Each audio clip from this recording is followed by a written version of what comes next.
Hey everyone, it's Eddie Campos here with REMAX Preferred Associates. This is Coffee with Eddie, and believe it or not, it's episode 80. Today we're at one of my favorite stops over at Starbucks on Dussel, and we're talking with Daniel Miller with TransAmerica Financial, and we're talking about if you're just starting to get into the investing market, what do you need to do? It's investing for beginners. I hope you stay tuned. So, Daniel, I wanted to try to break it way down for people. Or let's put it this way. I know this is going to be a stretch, but imagine I don't know anything about finance or investing. Yeah. I'm thinking about financing. Where do I even start? If we're referring to investing, Yeah. I think you have to start with what is your goal, right? A lot of what I do is working backwards with people, and I think that's important when it comes to finance. Because, What do you mean working backwards? Well, so are we talking long term? Are we talking medium term? 5 to 10 years? Are we talking in the next 3 to 6 months? What are we trying to accomplish? Got it. That's priority number one, because that dictates a lot of the solutions we use and the places we can actually invest. Sure. Sometimes it eliminates a lot of things. So it'll determine the path we're going to take to get to the goal. Absolutely. Got Absolutely. it. So why should I be investing now? I start thinking about where things have been historically. So we had the Great Recession. Things were really bad for a while, and we've come out of that. I look at that history and I could see why maybe people are a little hesitant on maybe trying to get into financing if they've never even dabbled in it before. Yeah.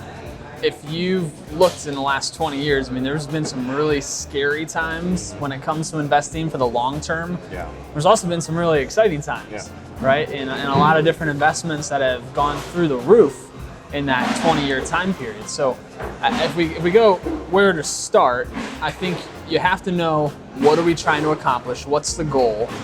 From there, if you don't want to become an expert, you should talk to somebody. Whether that's a financial advisor like myself or a book from an author who's been successful in investing.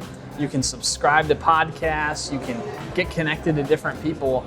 I think you need to talk to someone about your situation first and foremost, because oftentimes that resource or that person will be able to shine a light on the path that makes the most sense for you. So just like in almost any industry, you could probably go onto YouTube and find out enough to be dangerous about a particular subject. Absolutely. And get some good questions for yourself to ask a professional advisor, somebody who can really kind of fill in the gaps in between all the different things that we may have learned, because you may learn that, hey, you should be all in on X instead of Y, and you're going to say, well, Eddie, that depends, right? Yeah. That depends is a phrase I use often, right? Because it does. Certain things that would make sense for you and your family and your goals would not make sense for me. Right.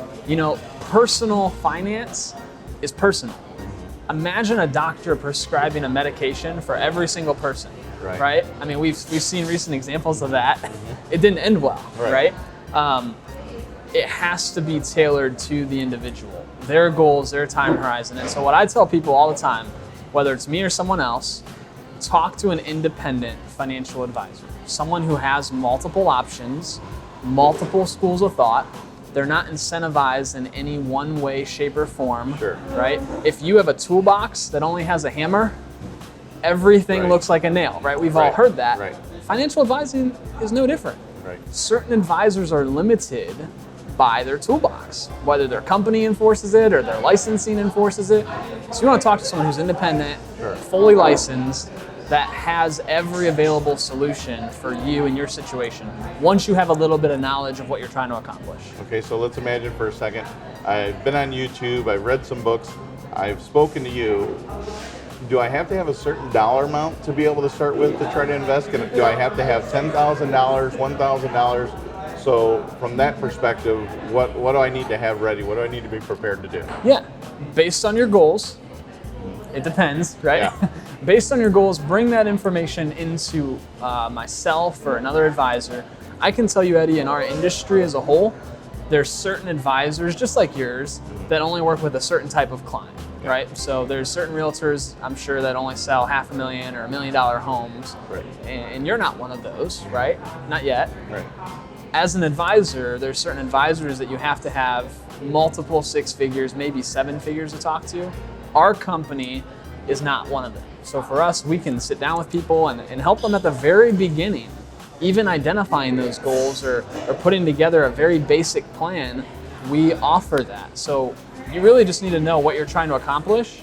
Sure. And then from there, we can work with you to build a plan that fits whatever that is. So if I were a younger person, younger family, this may be a good opportunity to work with somebody like yourself who maybe just has a few $1,000s to start with. Absolutely. And let's get into the game and then kind of figure out what the rest of life is going to offer us and go from there. Absolutely, yeah. I tell people all the time, I'm okay with working with someone that wants help, even if they don't have a lot of money right now, because I know long term, we're gonna build a great relationship, we're gonna accomplish a lot of life goals together, and if they get on a path and a plan, it's only a matter of time before one day they do have a lot of money, right?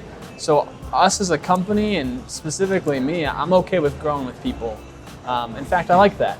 It makes it more fun. Sure. Thank you for tuning in to Coffee with Eddie and our conversation with Daniel Miller with TransAmerica Financial. If you'd like to see more, please tune in to our YouTube page or find me on Facebook.